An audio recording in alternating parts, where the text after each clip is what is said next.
In the 20 hours of peyote, I came face to face with Grandfather Peyote, and I simply asked him, I said, how can I make my 60 to 70 years really count? I want to really make it count. I'm having tea and fresh bread in an outdoor kitchen in Oaxaca City. The garden walls are dense with vines, and the morning sun, diffused through the corrugated plastic roof, sparkles off of pots and pans and white-tiled ceramic countertops.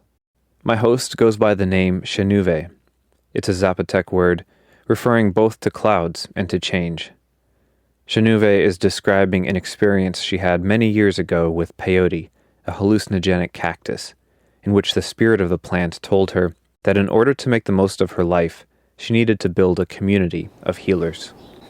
And I said, oh yeah, I'm into this. I can do this. I can dedicate my next 10 years to this, yes. Okay, so that was the most abstract beginning of it.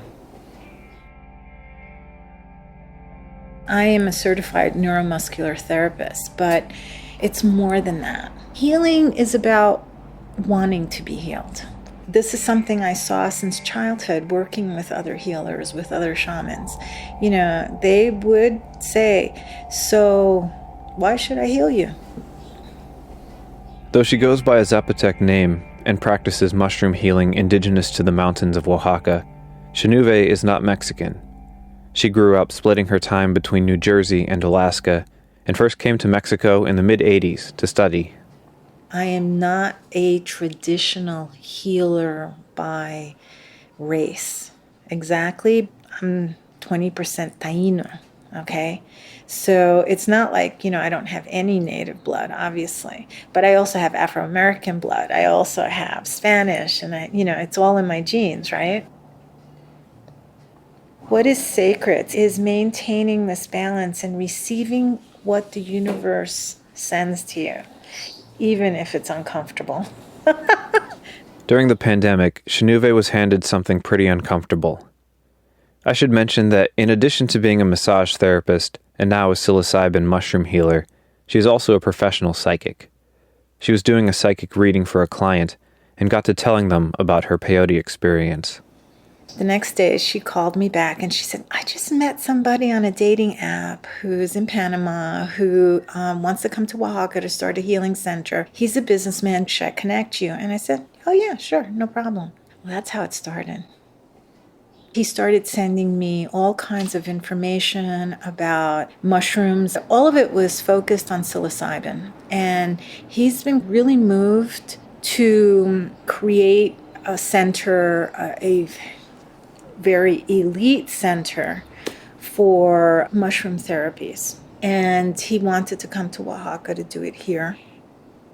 Months went by before I met him. So I read all the research. And it's logical, it's convincing, and I felt this is something I'm very interested in. He came to Oaxaca and he tried to convince me that we should do it in San Jose del Pacifico. He was pretty much convinced that I should run it. San Jose del Pacifico is a small village high in the mountains, about a 3 or 4 hour colectivo ride from Oaxaca City. Mushrooms are legal there, because they've been used by the Zapotec people for centuries in healing rituals. Chenuve was opposed to the idea of starting an elite clinic for foreigners in a small Zapotec village. John kept pushing, inviting her to look at properties and talk business. He insisted that the healing center had to be in San Jose because that's where the mushrooms are. And I said, this doesn't check for me, Mushrooms can be outsourced. He wasn't listening. And I knew he wasn't listening. And I just felt like I don't really want to work with him. So I didn't. John continued for several weeks to try to persuade Chenuve, but she didn't budge. Eventually, he gave up and decided to look for a location further south. He went to the state of Chiapas, ignoring the fact that the region was in the middle of a COVID surge. So I said, okay, he's going to do what he wants to do, obviously. A week goes by. 2 weeks go by, I think 3 weeks went by, and he called me and he said he's really sick and he doesn't know what to do. Shanuve texted John the address of a hospital and told him to get there right away. She didn't hear back, and she assumed that he was being cared for. A few days later, John calls. He's 600 miles from Chiapas. He's in Mexico City. He tells her that he has a flight scheduled back to the U.S., but that he can't breathe, and he's scared. Shanuve texted him the address of another hospital and called back later to make sure he got there. She kept calling, and he didn't pick up. Eventually she did get a call, but it's from an ambulance paramedic. John had been found on the side of the road, and it was pretty clear that he had COVID. He was disoriented and had given the paramedics Shanuve's phone number as his emergency contact. And at the hospital, the social worker called and asked if I was a relative, and I said no, I barely know the man. John was in critical condition when he arrived and was put on oxygen immediately. 2 days later he called and begged Shanuve to get him out of the hospital. He was angry and belligerent and didn't understand what the doctors were saying. Shanuve got on the phone with the doctor, and it turns out that 86% of John's lungs had been destroyed, and the medical team was preparing to put him on a ventilator. The next day was when he sent me a video, and he said he names me his advocate in his health care, and he said, please get here. I need somebody on my side. He was put on the ventilator when I got to Mexico City. I thought I would get a chance to talk to him, but he was in an induced coma, so there was no way. I never got a chance to speak to him. In that 3-week process, all I did was keep saying, John, remember life, stick to life, get through this, be strong, fight. He doesn't get better, he doesn't get worse. After 3 weeks on the ventilator, you lose the ability to speak and swallow. So then it has to be put into the trachea. So that day when the doctor called for the report, she said, yeah, this morning we were all talking that we're going to have to do a tracheotomy this week. So I said, tell me honestly, if there were a miracle and he was going to walk out of there, how would he walk out of there? And she said, with that kind of damage, he'll probably need oxygen all his life and maybe the ventilator for most of the time. And this is a man who now I understood was an athlete, hiked volcanoes, and I asked the social worker, I said, can I make an audio and will you play it several times a day for John? And she said yes. And I laid it out. I said, John, I didn't know this before, but I do now. And in a day or so, they're going to do a tracheectomy to keep you going. But you need to know the kind of life you're going to have. You're not going to be an athlete anymore. You're going to need an oxygen tank just to stay alive. And you may need the ventilator part of that time too.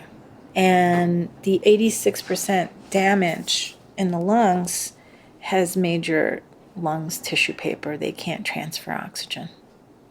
So if this is a life that you're willing to accept, then fight like hell and get out of that hospital. And if it's not, then fight like hell to die. So the social worker told me she played it several times for him. And that night, the doctors were calling me up. His blood pressure is going up. He's having arrhythmias. And it looks like his kidneys are starting to fail. And I said, don't do anything. He is ready to move on. And they said, no, we have to keep him alive. I called the embassy. I got an agent who said there's no euthanasia in Mexico. They will keep him alive. And I did another audio. And I said, John, I got your message. I know what you want. But we're in Mexico and there's no euthanasia and they're going to keep you alive. So you have to be stronger than they are. And that night he died. The little I really knew about him was so much deeper than I realized. And these are the kind of experiences that, I always think, oh, life is so humbling, I didn't know why I got thrown into this. And I thought, what's the connection? I was the only person in all the time that this man was visiting Oaxaca that he could reach out to.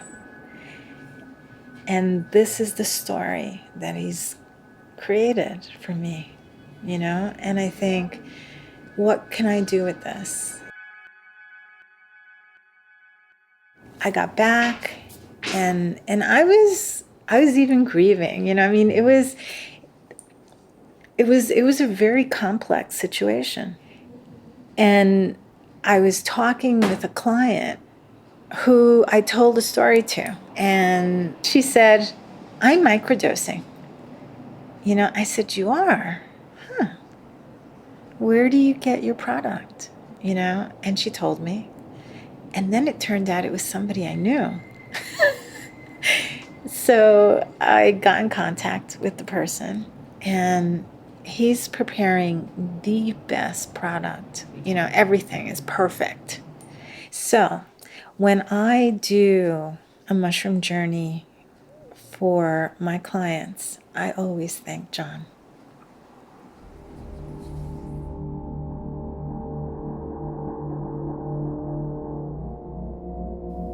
As I left, I thanked Chenuve for the tea and the conversation, and I waved goodbye to her one last time from across the cobble street. In my mind, she is framed in the center of the iron gate in front of the purple house, smiling in the afternoon sun, still waiting for her community of healers.